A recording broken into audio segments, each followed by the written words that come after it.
साथियों, चलिए हम सवाल नंबर 8 बताते हैं। तो इस सवाल को बहुत आप ध्यानपूर्वक देखेंगे और उम्मीद है कि यह सवाल बोर्ड परीक्षा में कई बार पूछी गई है और आगे पूछी जाएगी। तो चलिए देख लेते हैं। सवाल नंबर 8 है 18 और 117 के HCF को 18m माइनस 117 के रूप में दर्शाया गया है। m का मान, यहाँ देखो m का मान ज्ञात कीजिए, साथ ही 18 और 117 का LCM ज्ञात कीजिए। तो सबसे पहले लिखेंगे साथियों हम हल। देखिए क्या है, पहले हम 18 LCM पहले निकाल लें। 18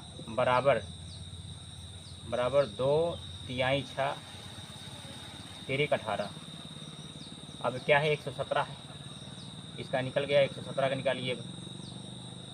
3 तिरिक का 9 और 13 9 117, 3 तिरिक का 9 13 117। तो देखो अब HCF क्या आएगा, HCF बराबर क्या हो जाएगा साथियों, देखो 3 यहाँ है, 3 यहाँ, 3 लिखेंगे। तो एक 3 मिल रहा है, एक 3 मिल रहा है, जो मिले हम उसको लिख लेंगे। HCF बराबर हो जाए, HCF बराबर 3 तिरिक का 9 हो जाएगा, यानी 9 हो गया पहला तरीका। चलिए हम एक तरीका और है भाग विधि वाला। ये कौन सा तरीका आपको ज़्यादा बढ़िया है, भाग विधि या गुणनखंड, आप हमको ज़रूर कमेंट करके बताएं। तो साथियों अब क्या करेंगे, देखो 117 है, 117 अब भाग्य 18 कर दीजिए। तो हम कितनी बार इसको हम ले जाएंगे, ये ले जाइए 18 छक्का 108, 18 छक्का 108, 108। उसके बाद आएगा क्या, लाइव उधार 17, 17 से 9 गए, 8 गए, 9 आ गया। अब हम क्या करेंगे, यहाँ 18 है, 18 हम यहाँ कर देंगे, 9 का 9 दूनी 18, एक 18 में से 18 के कुछ नहीं, यानी जिस संख्या से भाग देने पर 0 आ जाए वही HCF होता है। तो देखो 0 आ गया तो 9 क्या हो जाएगी, HCF हो जाएगा। तो HCF बराबर 9, देखो ये 9 यहाँ है, 9 यहाँ है। अब साथियों अब हम क्या करेंगे, m का मान निकालेंगे, साथ ही m का मान निकालने के लिए 18m माइनस 117m ये HCF को, चलो अब लिखोगे HCF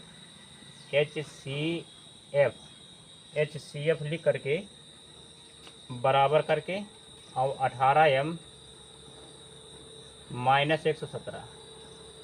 चलिए अब HCF देखो 9 निकला है, 9 यहाँ लिख देंगे, देखो 9 यहाँ बराबर 18m माइनस 117, क्योंकि आपको m का मान भी निकालना है ना, 117। तो अब ये माइनस में है, इधर भेजेंगे बराबर के, तो क्या हो जाएगा, प्लस में हो जाएगा। देखिए 9 प्लस 117 बराबर 18m।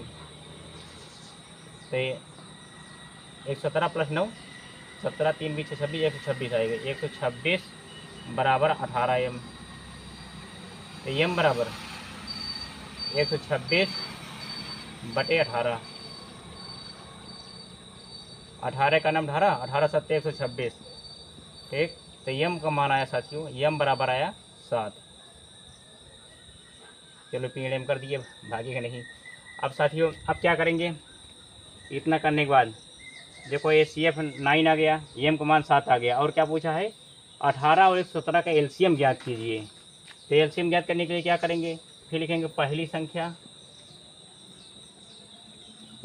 बराबर कितनी है, पहली संख्या बराबर कितना है 18, और दूसरी संख्या बराबर कितना है 117 लिखिए यहाँ 117। अब उसके बाद HCF बराबर कितना ज्ञात किए हैं 9, LCM हमको ज्ञात करना है, LCM हमको ज्ञात करना है, क्वेश्चन मार्क कर दीजिए, क्वेश्चन मार्क। तो अब होता है क्या, सूत्र क्या होगा, पहली संख्या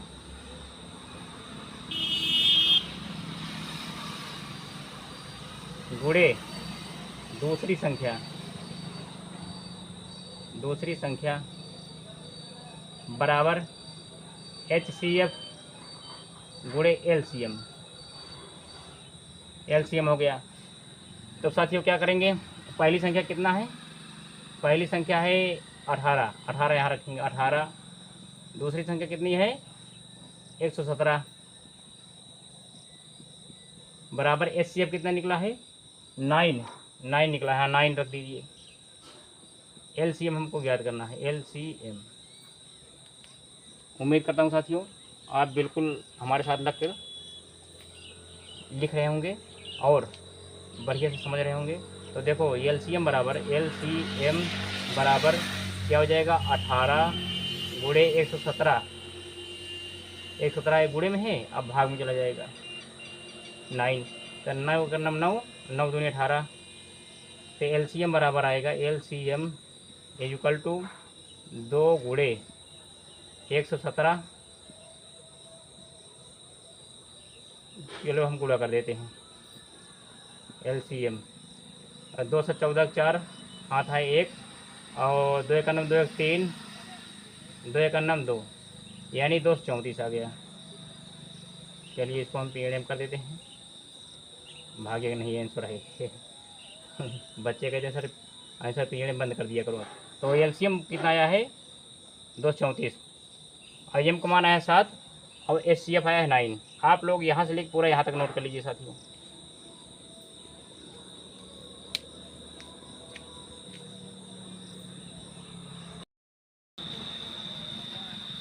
साथियों इसके पहले हमने सवाल नंबर 9 बता दिया था, उसी क्रम में साथियों चलिए हम सवाल नंबर 10 बताते हैं, क्योंकि यह भी बहुत महत्वपूर्ण सवाल है। थोड़ा आप ध्यान से समझ लेंगे तो सवाल आ जाएगी, बहुत आसानी सीख जाएंगे।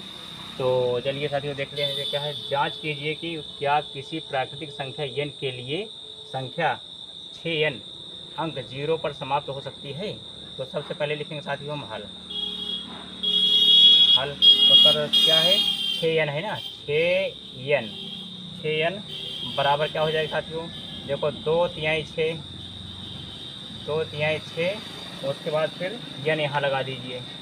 अब देखो अगर यहाँ पे क्या होता है, अगर यहाँ 2 है यहाँ 5 होता तब तो 0 2 5 10 0 आ जाता। अब क्या है 6 है ना, 6 में अब 0 इसमें नहीं है। अगर इसके 3 की जगह 5 होता तब तो क्या होता समाप्त हो जाती है। अब समाप्त नहीं होगी 0 पर। अब लिखिए यदि कोई, यहीं पर लिख दे रहे हैं,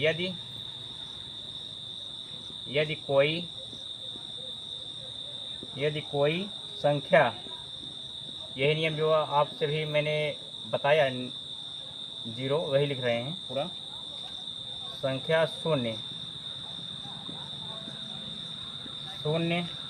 के साथ समाप्त होती है, शून्य के साथ समाप्त होती है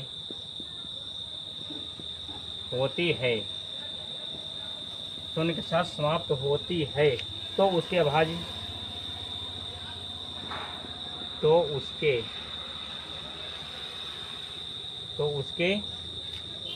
अभाज्य गुणनखंड लिखो।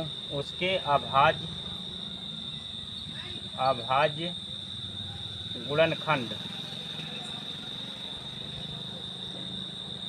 गुणनखंड में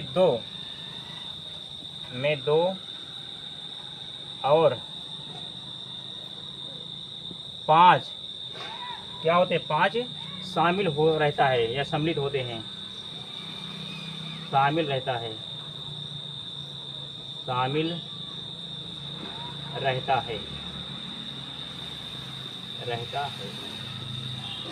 यहाँ तक आप नोट कर लीजिए। तो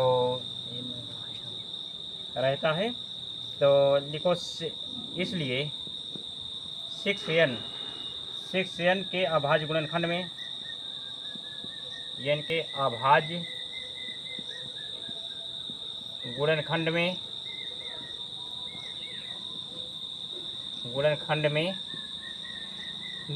में केवल 2 शामिल है,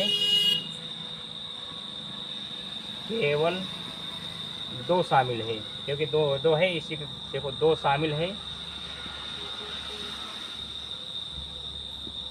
5 नहीं,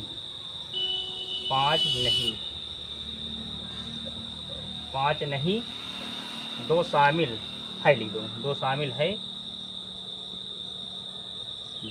है, 5 नहीं, यहीं पे लिख दो है, 5 नहीं है। चलो यहाँ भी लिख दो 5 नहीं है। अब क्या करेंगे, अब देखिए